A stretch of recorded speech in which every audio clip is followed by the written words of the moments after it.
Assalamu alaikum wa rahmatullahi wa barakatuh. That was a really long and painful introduction. I apologize. Okay, alhamdulillah, wa salatu wa salam ala rasulillah wa ala alihi wa sahbihi ajma'in. At the beginning of this talk, I would like to give you an admission. I didn't have much sleep last night, and the flight is over here from, I can't even remember where it was from. I'm a little loopy right now, so inshallah, if my talk doesn't make much sense, I apologize ahead of time. I'll try to be as cohesive and organized as I can be. The topic, I don't want to just, and before I get into my topic, I might as well rant. So the first rant I'll share with you is about MSAs. I love MSAs. I was part of the MSA. I was inspired to do whatever I do in my life and the career path that I chose and the direction I picked my life to go in as a result of the friends, the teachers, the scholars, the insightful ideas that I received in the setting of the MSA. I think it's just a fantastic institution, and I don't think that it should be undermined. That sometimes there are some students, there are different kinds of students at the MSA. You get a lot of variety, right? And so you have some students that are extremely serious and they don't think the MSA is serious enough. And you have some students that are just totally there for the social experience and they don't think that it's, it's too serious. They sometimes think this is, why are they always having halaqat and why are they always having study circles or whatever? They're just too uptight or whatever, So you have all these different people. But the fact that they can actually survive the thing and live through it, I tell you, the people who graduate from school, they reflect and miss those days from the MSA.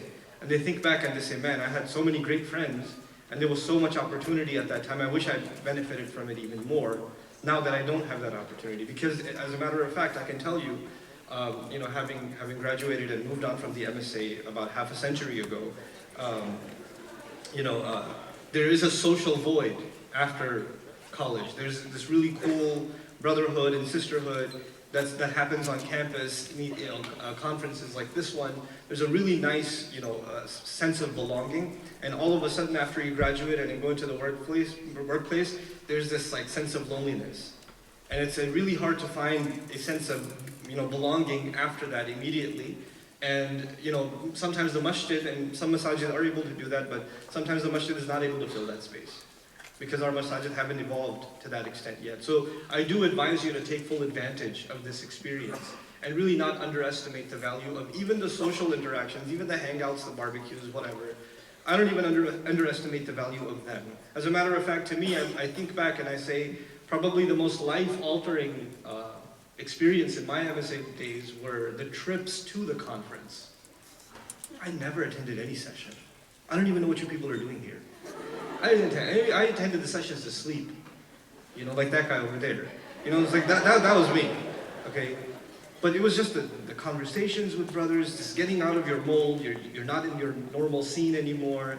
You're getting out and you get to talk and open up. When you travel with people, you learn more about them. You get more annoyed with them than you've ever been before. And that's all part of, just growing. And that's really where I made friendships that even though we don't live anywhere near each other anymore, those same old friends, but they're still really the people I consider my genuine friends. The ones that I spent that kind of time with. And I make dua that Allah gives you those kinds of friends in your days in college, inshallah. Okay, so let's talk about success. I want to, like I said, I'll do my best to organize my thoughts on this issue, inshallah. The first thing I want to talk to you about is success is something that every human being vies for. It's not something that's exclusive to Muslims or Christians or Jews, or it's not even a religious thing. It's something that every human being has generally aspirations for. And actually sometimes there are people who are, they have a psychological sort of problem where they're not motivated to do anything. And that's actually a sort of a disorder, where they're not motivated to get up out of bed and go to work or find a job or go to college or do well in school and things like that. They're actually considered to have some sort of a disorder, because the natural disposition of human beings is to want to accomplish things. And this is something that's put inside our very nature by Allah. It's put inside of us. The want to accomplish, the want to do, in the religious sense and in the worldly sense. We're predisposed to do and accomplish. Like for instance, the people that go through very difficult transition and depression are retired folks. They're working their entire lives and they feel like they've been productive, and all of a sudden, it's not like you would think, oh, I can't wait to retire. Actually, they get very depressed, because they feel like they were so productive all the time and now they're just sitting around. They want to do something. They want to be involved in something, you know?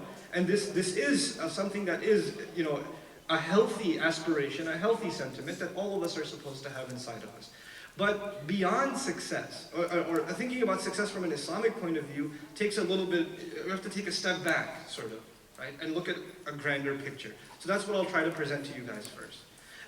Before even success actually comes survival. And survival is something that all creation, animals share with us. We have the instinct of wanting to survive, right? The bird goes out of its nest and wants to go get, you know, food for its young. And it wants to bring it back. And it wants to build itself a nest that it can protect itself from predators, it's high enough, and it's secure from the wind and things like that, right? Ants make their place to survive, the holes in the ground, etc. So you have this instinct of survival that even precedes the want of success. But of course, human beings, we're unique creatures, right? We don't just want survival. We don't just want to survive. By the way, if we just had the desire to survive, you would not see the cities and civilizations and the infrastructure around us that you see. This is actually all a product of what? The human want of more.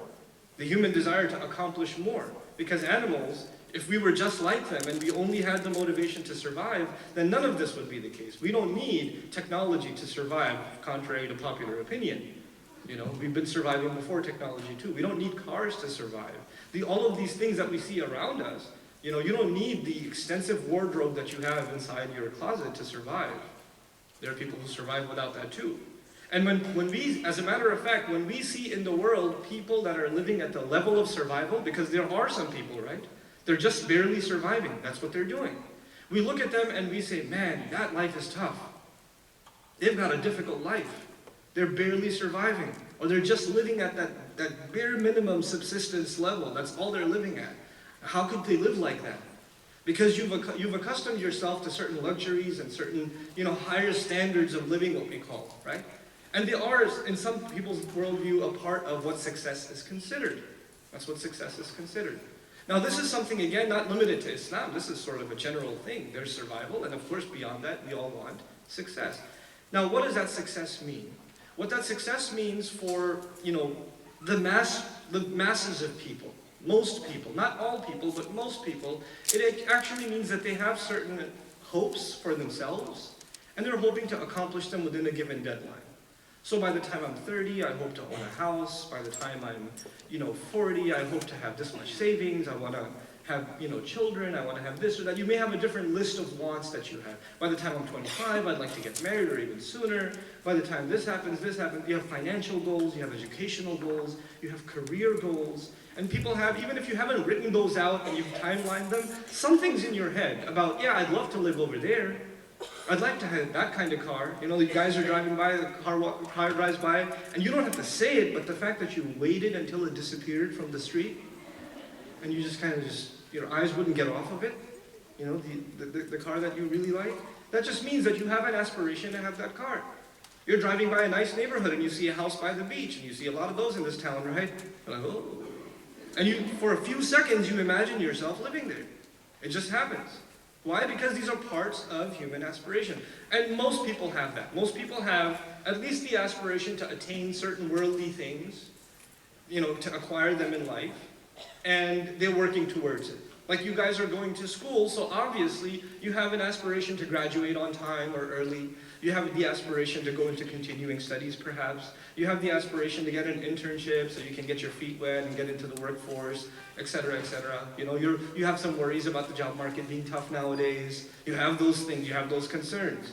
And you're working to, you know, to meet every standard and landmark and milestone of success that there is. And if you're Desi, your life is particularly difficult because no matter what you accomplish, you will be a failure in the eyes of your parents. Sorry, but, you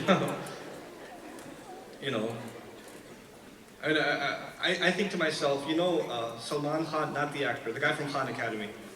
And the guy from Khan Academy, Salman Khan, I imagine his parents telling him, why couldn't you just get a real job? Like, you know, total Desi thing to say, you know. So anyhow, so, you know, this is most people.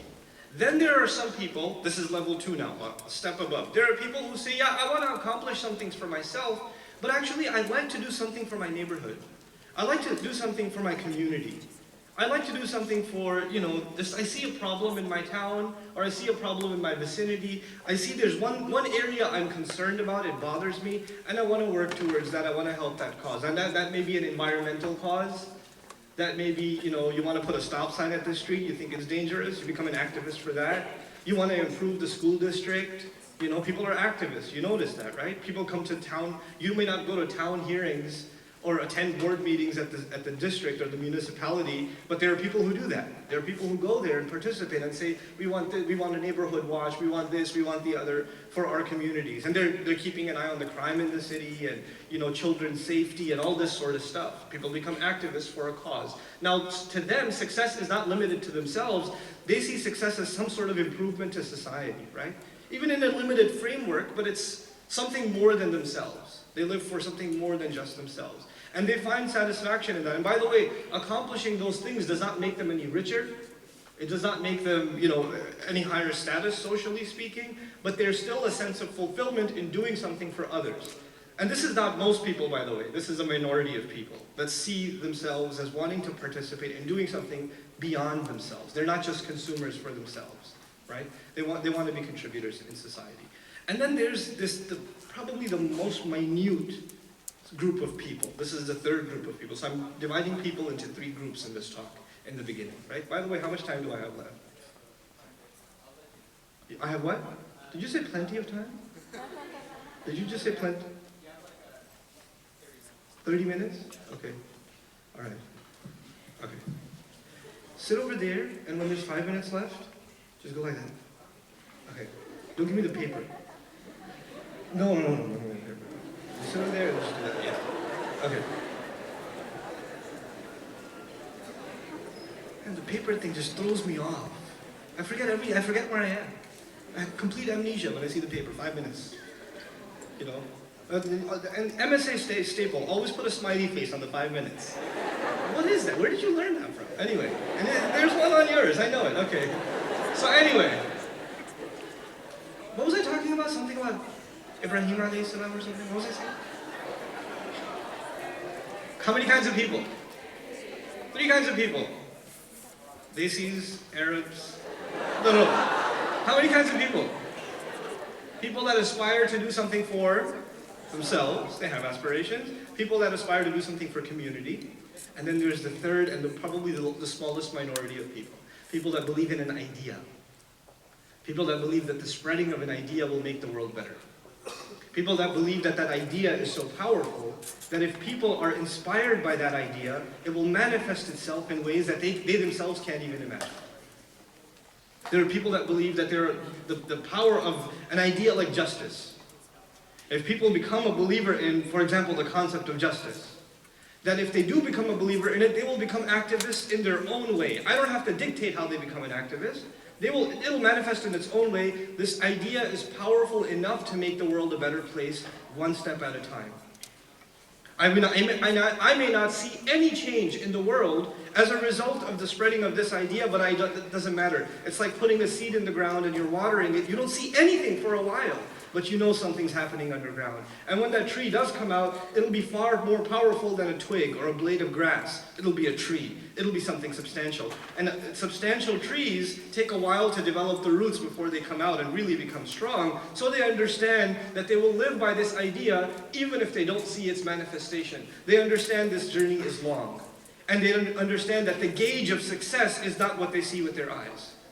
It's not going to be what they see with their eyes. This is the smallest minority of people. And I'll give you the case study of these people. These are prophets of Allah. Alayhimu salatu wassalam. They were inspired with the idea, with the knowledge that God is one. La ilaha illallah. And that iman is supposed to lead human beings to hold themselves to a higher ethical character.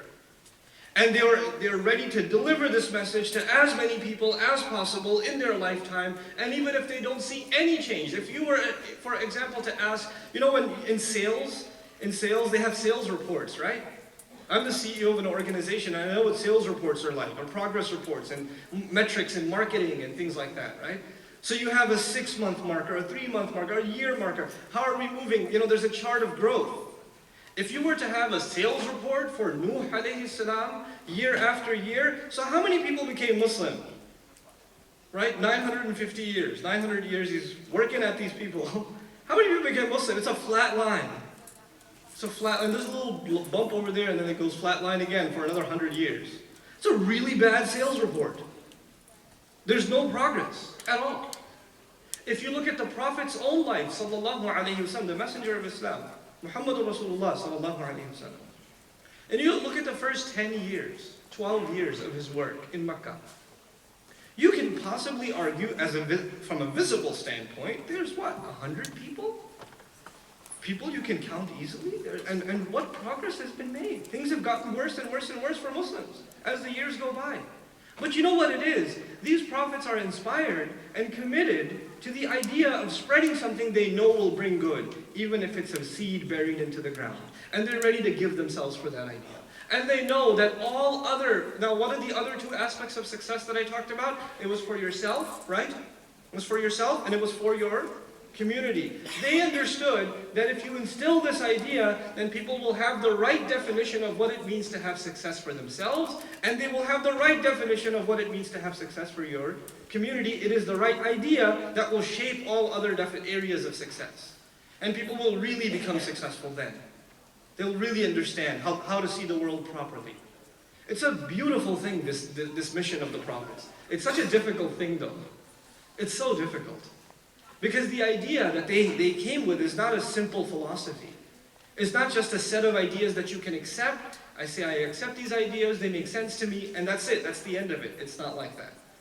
These ideas are, and I don't like to use the word radical, but they demand a huge transformation on behalf of a person.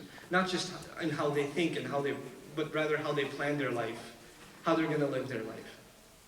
The idea here is the ultimate success for you is to make your creator, your master, the one who loves you more than anyone else can ever love you, the one who cares for you more than anyone else can ever care for you, to make him happy with you is the ultimate success. And every other success you vie for in this world better submit to that idea. So your career goals should submit to that idea. Would my master be happy with this? Would he be happy with this? Would he want this for me? And even if I want something for myself, and I'm not a person who doesn't want something for myself, and you're not someone who doesn't want something for themselves. We all want things for ourselves. You know, I want things for myself, I want things for my children, I want things for my parents. I want those things for them.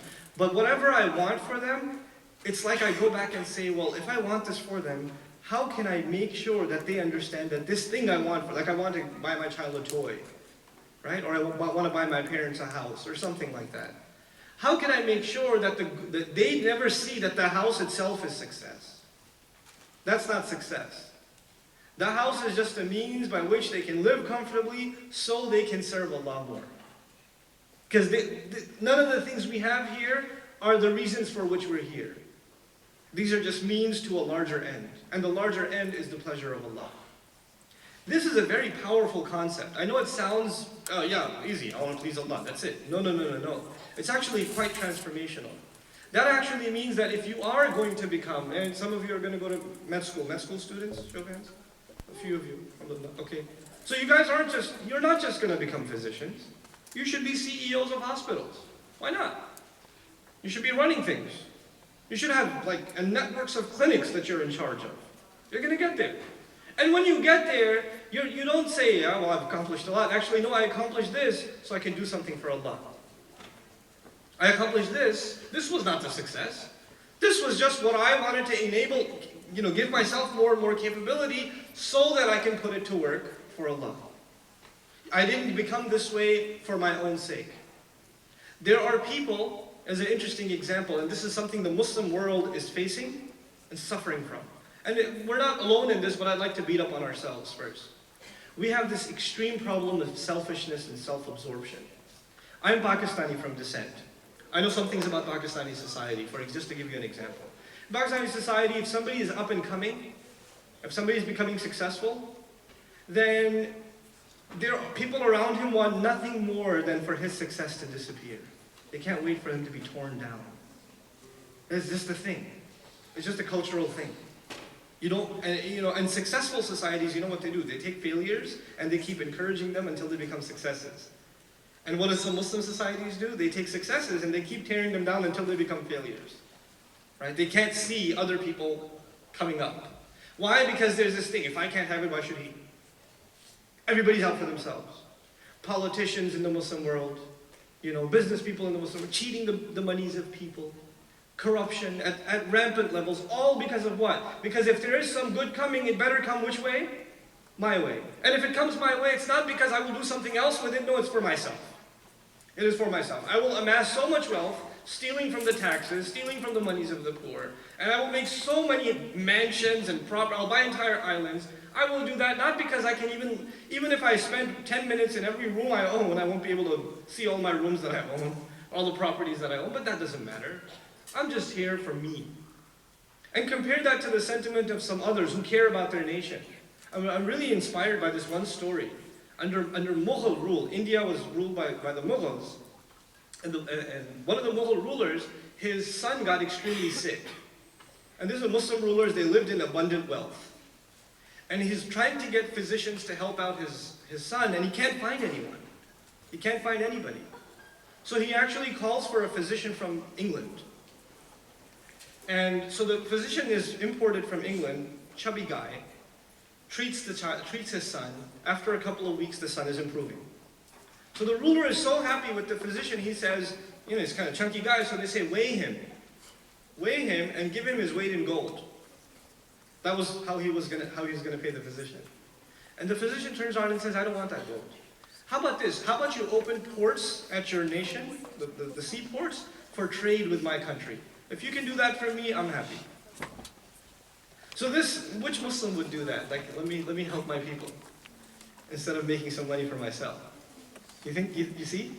This is the difference. Somebody's thinking about someone higher than themselves. And I'm saying, and that physician was a patriot. He loved his nation. He wants his nation to prosper and engage in more trade, and that's his agenda. But for us, our agenda is serving Allah. It's even higher than an allegiance to people. And through serving Allah, we just want what's good for people. We just want what's good for people. What does Islam really want? And how are we going to give Islam, this powerful idea, to the world? That's what I want to share with you today in the last bit. If we can instill this idea, and if all of you can own this idea, I am confident that you are going to be successful people, inshallah ta'ala. So here's what it is. The Messenger of Allah, sallallahu alayhi wa sallam, received revelation at what age? 40. At the age of 40. Before that age, was he involved in his community? Yeah. He was helping the needy wherever he could. He was helping the oppressed wherever he could. He was resolving some of the biggest conflicts that were happening in Mecca because people saw him as an honest, neutral party that will judge matters in a fair way. So people came to him when they had a dispute. So he was considered the model citizen of his society for 40 years. And if there's one thing the Prophet had, alayhi salatu wasalam, before even being titled the messenger, he had this incredible reputation based on his character alone, not based on speeches, not based on talks or lectures, because he wasn't doing those. He was actually considered quite a shy person. But based on his work ethic, based on his concern for other people, based on his mercy to others, courtesy to others. And by the way, is he surrounded by a society where these sentiments are common? No. So he's surrounded by a very corrupt society, and he himself is, you could think of like one of the very few, if not the only nice guy. He's what that is in that society. And people like that are still around, and people think these people are naive. Why don't you be like everybody else? Why are you so naive? You think the world's a good place. People that do good, they don't accomplish anything, people tell them. They don't accomplish anything. And that's our messenger for how many? 40 years. And after 40 years, Allah decides to make him a messenger, right? But when Allah makes him a messenger is something interesting. In an ayah of the Quran, Allah swears by the fact that the Prophet ﷺ is committed, وَإِنَّكَ لَعَلَى خُلُقٍ عَظِيمٍ, that you are committed to an incredible character. You are committed to an incredible character. You know what we're learning? The validity of the message of Islam was rooted, the base of it was the character of the Prophet ﷺ, his credibility, his character, his ethical standards that were already there before he became a messenger. And Allah quotes the first 40 years. وَإِنَّكَ لَعَلَى خُلُقٍ عَظِيمٍ is one of the earliest revelations. One of the earliest. So he's not talking about the last year, 6 months. He's talking about his entire life. And he's saying, look at how amazing your character is. And with that credibility, he is calling to an idea. He's calling to something powerful. He's calling to La ilaha illallah. I argue today for Muslims. We talk about da'wah all the time. We want to make da'wah. But we don't talk about credibility. We don't talk about the right ethical standards on which we're supposed to stand without opening our mouth. So before we even people say anything, what do Muslims believe? Which direction do they pray in? What are their dietary restrictions? What's with their dress code? Before asking any of those questions, anybody who knows a Muslim, the first thing that they should be saying is As-Sadiq Al-Amin. Those are titles for the Prophet ﷺ, not after he became a messenger, the truthful and the honest.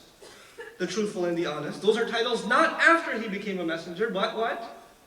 Before he became a messenger. Those two titles mean that he has credibility when he presents the message of Islam. You guys, the young, you are responsible to present the message of Islam to the world, but you will not be able to do so until we're standing on the footing of what? Of credibility, of truthfulness and honesty. When you hold yourselves to higher standards, the world is corrupt. The industries that you are going to join have corruption. The medical industry has corruption.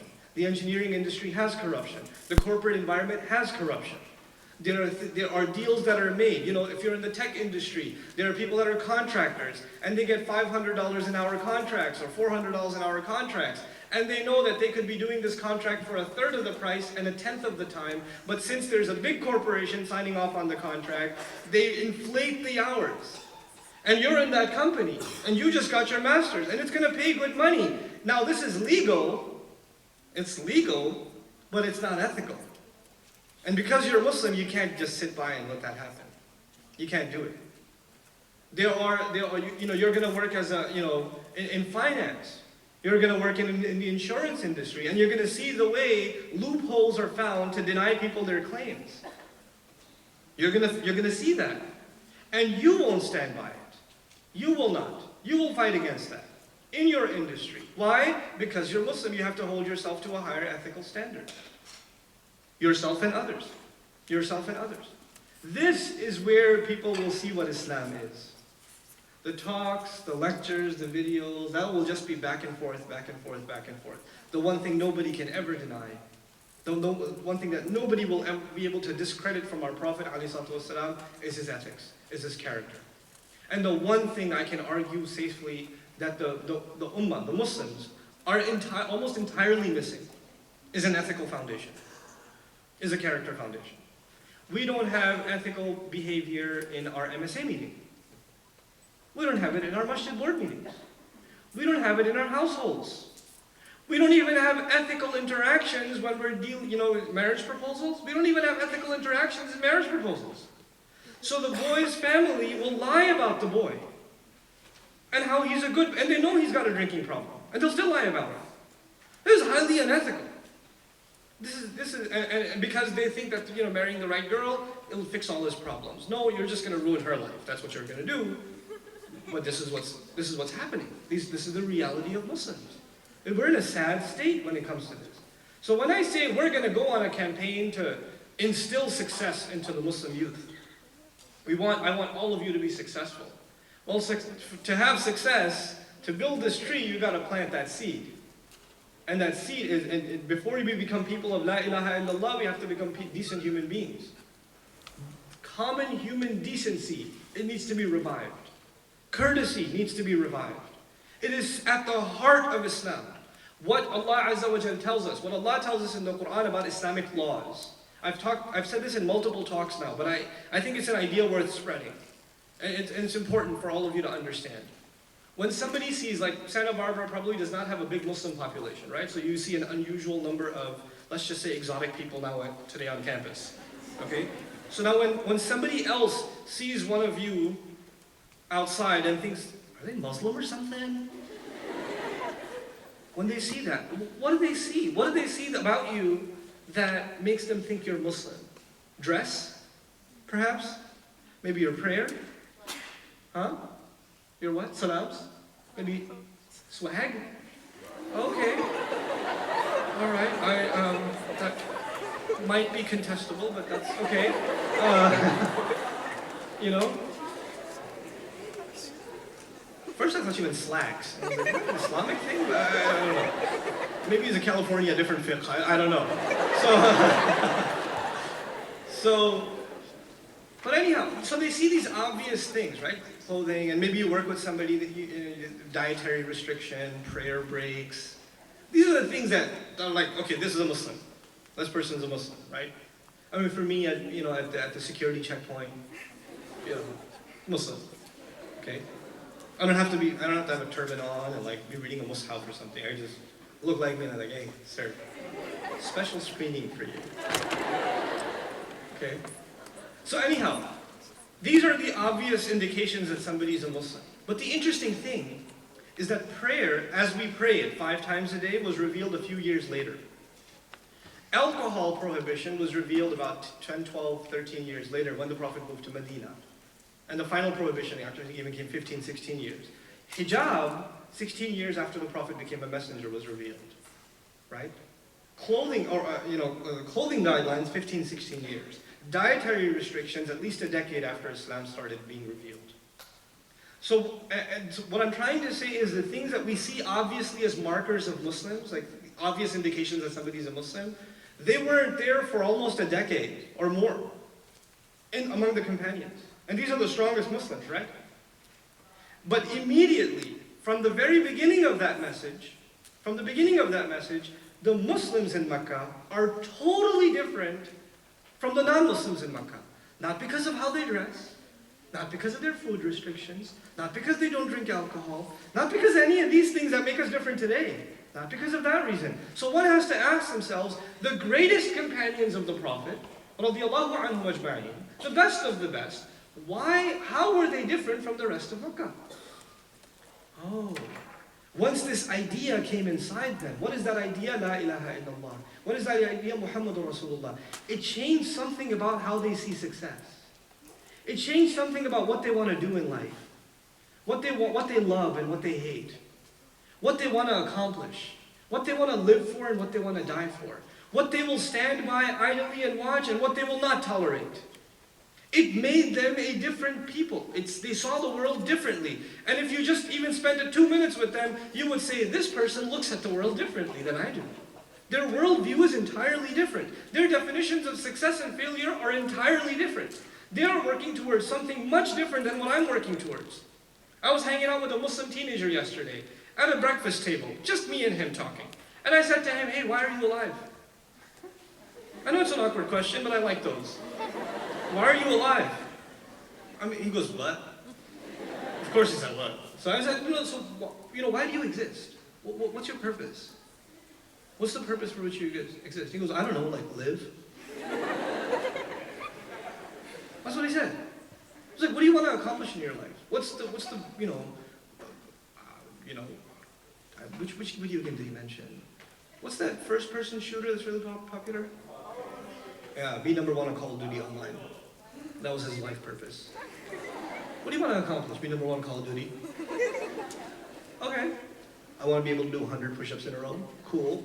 It's pretty cool, pretty awesome goal. But you know what? That's not just one teenager.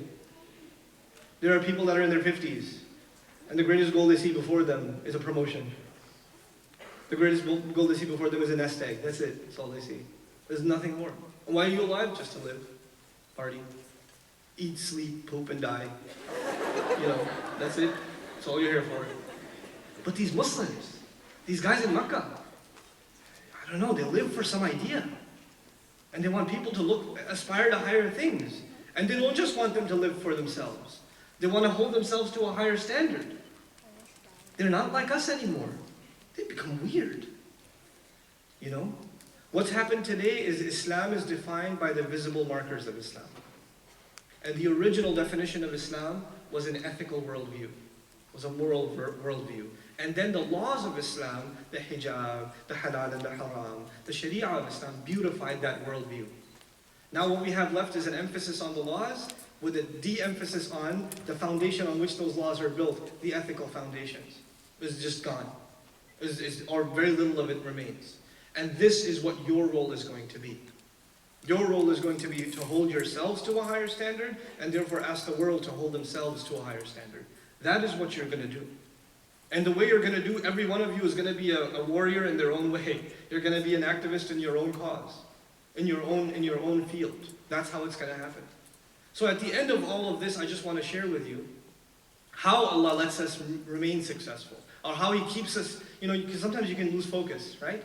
Sometimes for example, you guys joined the MSA. In the beginning, you had these lofty goals, what you're going to do. About a year in, you don't even know what you're doing there anymore. It's just mechanical. When you first started praying, it was a spiritual experience. Now it's just become cardiovascular exercise. You do something for a while, and you don't even know why you're doing it anymore. You lose sense of purpose. And when you lose sense of purpose, you need something like a convention. You need something like a get-together and say, okay, let's remind ourselves why we're doing this. Right? You need to pick me up. And that pick me up originally is actually the salat.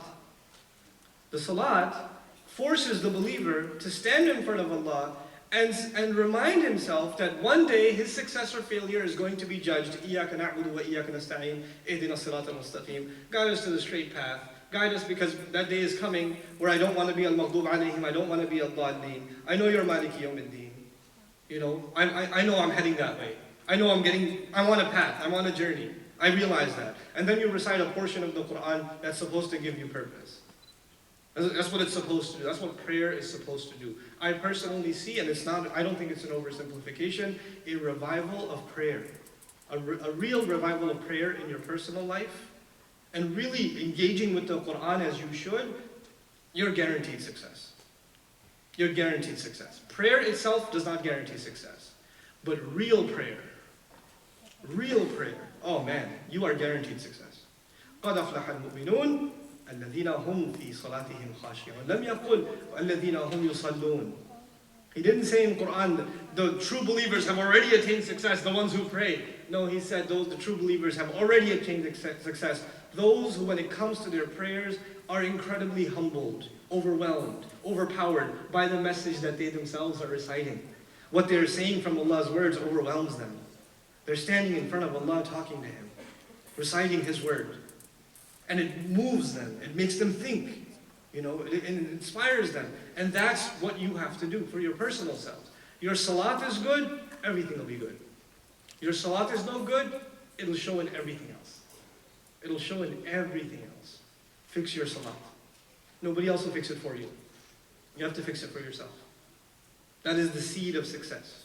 And by the way, the rest of the ayah, the rest of the passage, I won't explain the passage to you, I'm wrapping up, but I want to show you what this does. I'm arguing that salat, because it connects you to the Quran, gives you a sense of higher purpose, right? That's what I'm arguing. What does Allah say right after that? وَالَّذِينَ هُمْ عَنِ اللَّغْوِ مُعْرِضُونَ. They stay away from useless activity. Why would somebody stay away from useless activity? Because they found themselves a sense of what? Purpose. You have a purpose. You have an exam tomorrow. You have a purpose. You have a project you have to finish. Are you going to just sit around? No, you're going to be working. Your friends are going, hey, you want to get some pizza? No, I got an exam. You want to go play some ball? No, bro, I got a project to finish. You won't, because there's a purpose in front of you. Salat gives you purpose, which leaves you not to be able to waste your time. Oh, why am I talking to the youth about wasting time? They don't ever waste time. You guys. Efficiency.com. Right? You guys are the example of efficiency. He says if your prayer is fixed, what's the first thing that's going to happen? You'll find yourself not wasting your time anymore. It's awesome. وَالَّذِينَ هُمْ لِلزَّكَاةِ فَاعِلُونَ. Then they're constantly working on cleansing themselves. When you stop wasting your time, you realize what you're doing, some things you're doing are no good, and you have to refine your behavior. So you start working on refining your schedule and refining your activities and becoming more and more productive. وَالَّذِينَ هُمْ لِلزَّكَاةِ فَاعِلُونَ وَالَّذِينَ هُمْ لِفُرُوجِهِمْ حَافِظُونَ. And they guard their privates, which actually means they guard their shame. Because when you work for Islam and you have a sense of purpose, there's one thing that you cannot undistract yourself from, and that is temptation. That is attraction to the opposite gender. It's impossible for you to undo that. So Allah says they take extra precaution to be decent and moral and mindful and protective of their own dignity when they engage in the work. MSA students, when you engage in MSA work, mind yourself. Don't be too chummy with the brothers. Don't be too friendly with them. Don't do that. You have a higher purpose. You're distracting yourself. This is not right. She is somebody's future wife. You're like, well, what about me? Well, how many are you going to say that about, man? Every 10 minutes, that one could work.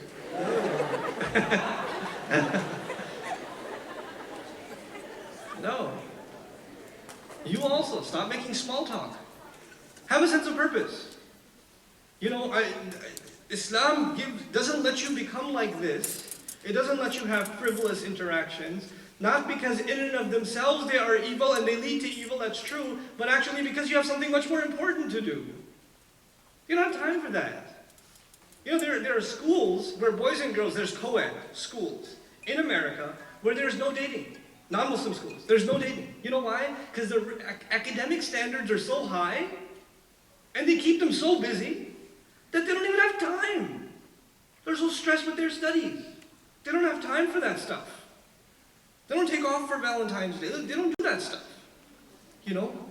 The fact that you're engaged in something like that, or you're spending a little too much time looking at pictures on Facebook, or, you know, becoming somebody's friend, or commenting this and that, you know what that means? You just haven't found purpose yet. That's what that means. Forget halal and haram. I'm not even here to talk to you about that. I'm here to talk to you about you're on a mission. You're forgetting you're on a mission. You know, إِلَّا عَلَىٰ أَزْوَاجِهِمْ وَمَا مَلَكَتْ أَيْمَانُهُمْ فَإِنَّهُمْ غَيْرُ مَلُومِينَ وَالَّذِينَ هُمْ لِأَمَانَاتِهِمْ وَعَهْدِهِمْ رَاعُونَ. These are the people that when it comes to they're entrusted with something and the promises they make, they watch over them. They are ethical people in their dealings. What did this whole transformation? They don't waste their time. They're not frivolous with the opposite gender. They keep their promises and they mind their trusts when they're entrusted with something. They really hold on to that. Where did this all begin? What was the thing that started this off? What refreshes them to constantly stay on point? Salat. Salat. وَالَّذِينَ هُمْ لِأَمَانَاتِهِمْ وَعَهْدِهِمْ رَاعُونَ وَالَّذِينَ هُمْ عَلَى صَلَوَاتِهِمْ يُحَافِظُونَ. Those are the people that when it comes to their prayers, they guard them. Because the prayers lead to everything else in success. So they go out of their way to make sure I can compromise this meeting, I can compromise that game, I can compromise anything, I will not compromise my prayer. I can't because I know what it means for my success in life. That's what it means. And then Allah says, أُولَٰئِكَ هُمُ الْوَارِثُونَ الَّذِينَ يَرِثُونَ الْفِرْدَوْسَ. These are the people that inherit paradise. The highest level of paradise. These are the successful people. These people are successful. There are thousands of dollars paid to seminars that are about success. Self-help seminars, success seminars, entrepreneur seminars, where somebody says, I've made $1 million in 2 months. Let me tell you how you can do it. Pay me $3,000 and come attend my success seminar. What he will tell you there is, I've been selling success seminars and that is my success. You know? But anyway, people go there, pay lots of money to go listen to how they can become a success, and at the end of the day, you know what he's saying? I need you to get up in the morning, and I want you to pay attention. And I want you to focus and not waste your time, and stay on point. I'm talking like that because I live in Texas. Okay? That's how my barber talks, technically. Okay? He'll tell you just this stuff. Mind your time. Don't waste your time. Stay on target. Everything you do has to have a purpose, etc., etc. Allah already told us all of that. And you don't need a seminar. You just need salat to remind you, to refresh you. But if salat is real, if your salat is a joke, then none of this even begins. None of this begins. This process doesn't even begin. These are successful people. You, inshallah ta'ala, will be successful people if you make prayer a priority. If with that mindset you read these ayat of Surat Al-Mu'minun. Because these ayat of Surat Al-Mu'minun they really are a blueprint for success. As I leave you, I'll leave you with a rant again. This one's a silly rant, but that's okay. It's an MSA, you guys can take it. So I've been involved with MSAs for many, many, many, many years. And MSA conferences, whether they're in the Midwest of the United States, whether they're in the East Coast of the United States, or the West Coast, it doesn't even matter. There's one common thing. So they make these elaborate programs, right, for the speakers. And they have these really like funky titles for the talks. Like Blueprint from the Divine. Right? They have these titles like that. Like, do you talk like that to each other? Hey bro, how's the blueprint from the divine? Oh no, it's pretty good. Like, you don't do that. And then they write like an 8-paragraph description of the talk, right? And then they send that to the speakers, different speakers. This is the talk you're giving. It's called Blueprint for the Divine. And if the speaker was to come up and just read the description, their time would be over. They've written the entire speech for them. And what's funny is for the last 20 years, I don't know a single speaker who actually reads that stuff. We just come and do whatever we want. It's been like that.